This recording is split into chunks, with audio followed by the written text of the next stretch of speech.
Meanwhile, Congress is back in session this week while Democrats try to figure out what went wrong. Republican lawmakers are rallying around President-elect Donald Trump and making plans for their new majority. So while we still have a few weeks before the new leaders get sworn in, they say that they're laying the groundwork now for their agenda.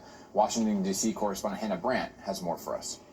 Go in there and get the job done and making our nation great again. We're going to get to work. Republicans secured a majority in the Senate, and while control of the House is still too close to call, they say they'll win control there too. And Congressman Byron Donalds says on Fox News that gives Republicans a mandate to start tackling the issues they ran on. A terrible economy, high inflation, open borders, and conflict around the globe. President-elect Trump won't be back in the White House until January, but Senator John Barrasso told NBC's Meet the Press that lawmakers have work to do now to prepare. We're going to have hearings and votes so that on day one, January 20th, when the president takes over, he's going to have as much of the cabinet in place as we can get. On the other side of the aisle, Democrats are trying to figure out the reason for their losses. Does that mean that President Biden should have gotten out of the race sooner?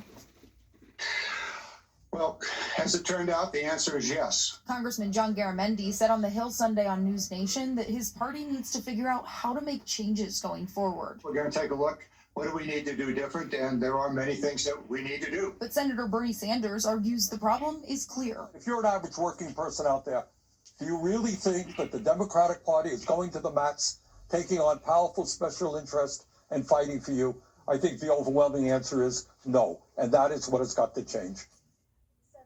That was Hannah Brandt reporting for us, and Senate Republicans planning to pick a new